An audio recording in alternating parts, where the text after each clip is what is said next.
things first, which might be known to all of you, but I have to make some introduction, that from the mid-70s, Western Europeans have been showing concern, increased concern, regarding the new encounter with Muslim population within their countries.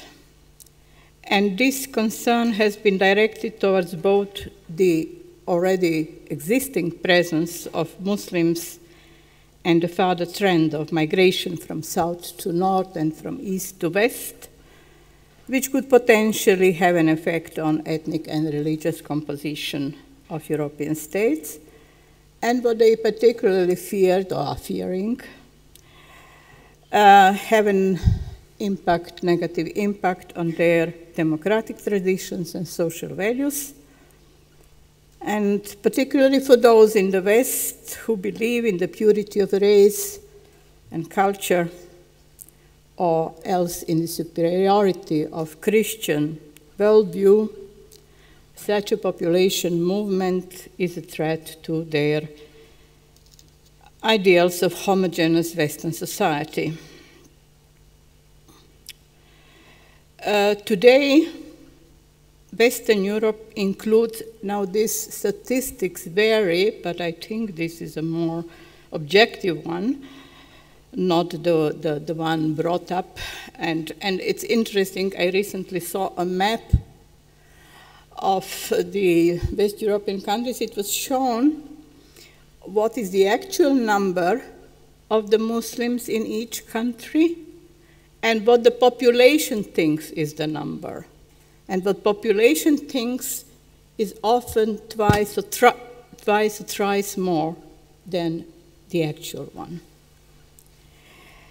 So the Western Europe includes today within its borders about 18 million Muslim immigrants. Their percentage grew from 4% in 1990 to 6% in 2010.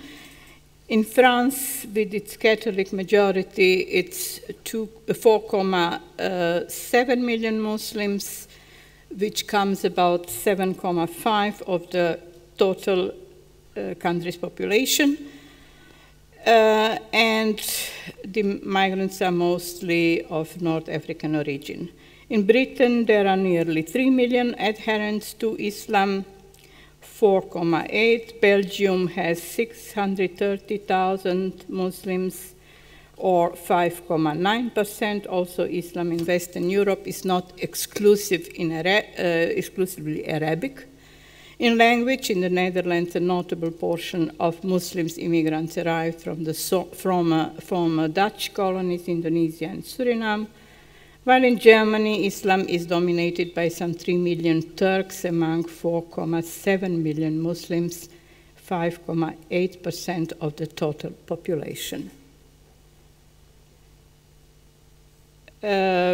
Most Muslim migrants arrived under the heading of temporary sojourn as guest workers. They were expected to return home after several years of work, but then in the meantime, their families joined, and from the status of visitors, their status changed to that of the citizens. And then again, each country has its specific relation with its immigrant population, which is often determined by its colonial heritage, traditional perception of its former subjects, its political culture, the significance of cultural conformity for the maintenance of national identity, and also by the understanding of its role in the world. Netherlands and Sweden, for example, were the first to acknowledge the presence of their presence as new ethnic communities. France, informed by the traditional Republican formula of assimilation and civic incorporation, contrasted much with Britain, who left room for cultural diversity. Some. In Germany, the myth of temporary stay still shapes the social and legal status of foreigners, except those from EU. In any case, the permanence of Muslims inside the gates of Europe calls into question the self-awareness of the West in regards to its liberalism, pluralism, democracy, and so on. It remains an open question, an open matter, so far whether or not Western traditions are sufficiently liberal to secure for Muslims not only religious freedom, but also a culture of their own choice. Namely, the question is, which I'm going to say it at the end somewhere, to provide room for an Islamic input into the national consensus. Unless that happens, the conflict will remain. Because otherwise, they will be always less valued, and they will be always in the role of the other. And then I just want to point that in general, classical Islam developed theology only for as a majority religion. Modern Islam, hence, does not offer an answer to the question of how should Muslim minorities behave when living in a majority non-Muslim milieu, and moreover in a predominantly secular one, though this is questionable to me. The model that exists, for example, in Austro-Hungarian Empire and that still today is applied in India, which recognizes Shariat law and the religious educational autonomy of Muslims. In India, it works with all the conflicts up and down, but it is sustainable. I read that in Norway, I think they're also considering to introduce, or they are already practicing, Shariat in family law. Because this is showing, this is the reality of the life of the Muslim population there. And instead of, instead of making further divisions, one can and one has, or one should, if one wants to have a more harmonious society, to negotiate with the other. But here in general it is questionable. Huh? So in an attempt to protect Muslim communities in a non-Islamic environment from disintegration, some of their leaders have suggested the development of Islam into a form of ethnicity. Though identifying important ideological constructs and traits of lifestyle and behavior as indispensable markers of the cultural divide between Muslims and non-Muslims. This, however, includes an awareness of the fact that ethnicity could be rather divisive, given the diversity of migrant groups. For how can one determine whose language, customs, or behavior is more Islamically legitimate? Apart from this, there is an awareness, likewise, that ethnicity itself is a totally non-Islamic trait. And now I skip. And now I come to the generation of young Muslims who were born or grew up in Europe and have, at least formally, passed through European educational system and have gained some social experiences. Oh, so I have to just hurry up.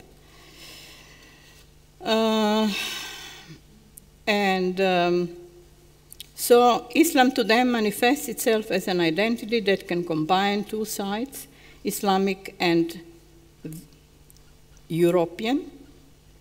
Since Muslims born or raised in Europe are neither entirely Europeans nor entirely Arabs or Turks, and number of young of them, especially those who have some education, they are attempting to find their answer in the European context. And they look less to the countries of origin of their parents and more to the countries in which they have been born and live. So that we'll also skip.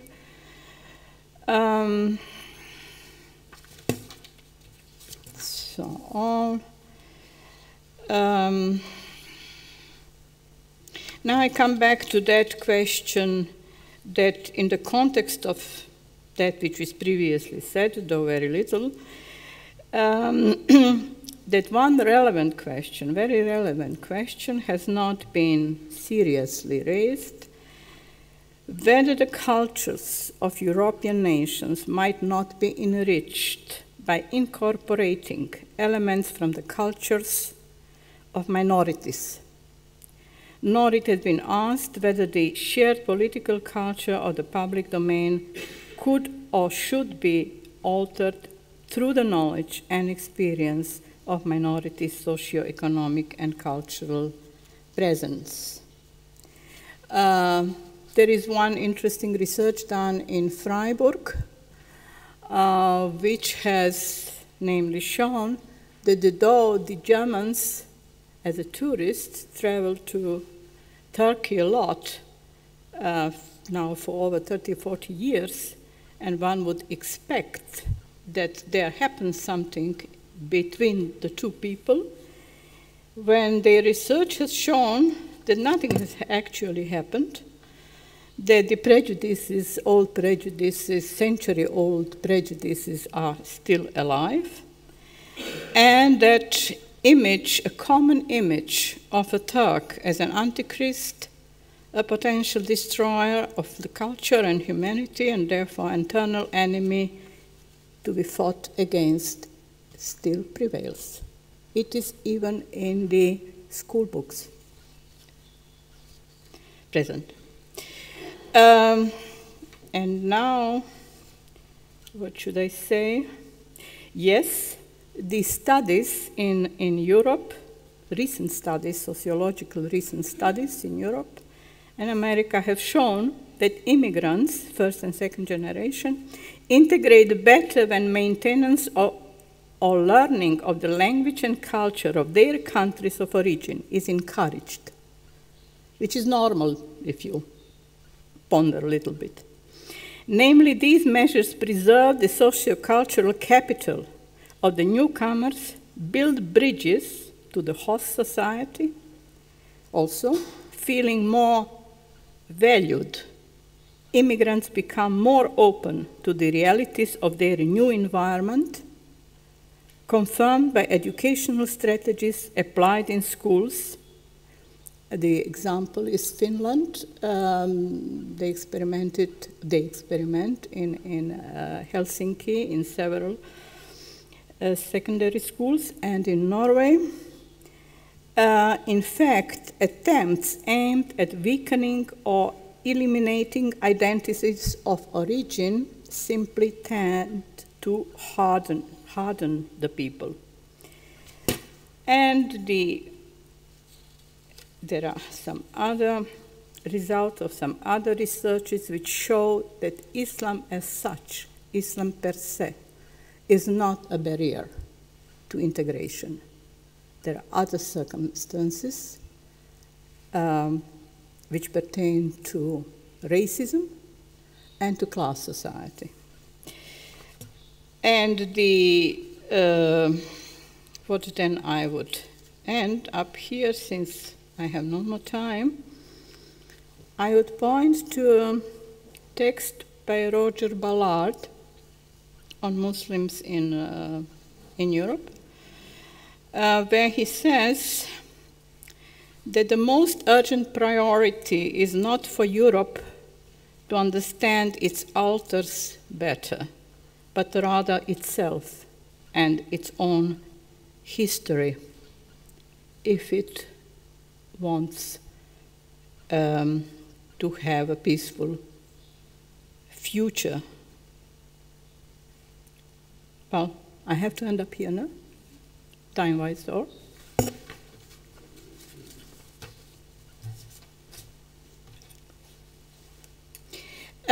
If I may add, off the subject. I read the books of Ayaan Hirsi Ali, and the many things which is said about certain cruel practices within her communities in Somalia, well, one has nothing to say about it. Anyway, as you know, in Netherlands what happened, and she was getting letters which were threatening that she will be eliminated. And she was at the time a member of the parliament. The way she describes the protection she got from the Dutch was something which became almost, as she wrote, ridiculous. It was a protection on the level of a prime minister and diplomats. And she was so fed up at the end, so she left for America. I couldn't help reading that. Perhaps it's not fair on my side, from my side, but I just couldn't help to see how for one person so much protection was there. And the Dutch soldiers were here, and they literally handed over the people, Bosnians, to the Serbs to be slaughtered. And there it ended. And the same soldiers, as I read, went after that to Zagreb and, well, almost in a way had some feasts to that they have left this troublesome area. So once we do this way, another time we do another way. And there is a book by Geert Mak, a Dutch journalist who wrote a tremendous book I recommend to everyone, every European, Travel Through the 20th Century, which, well, says a lot about all of us, humbles us. Thank you.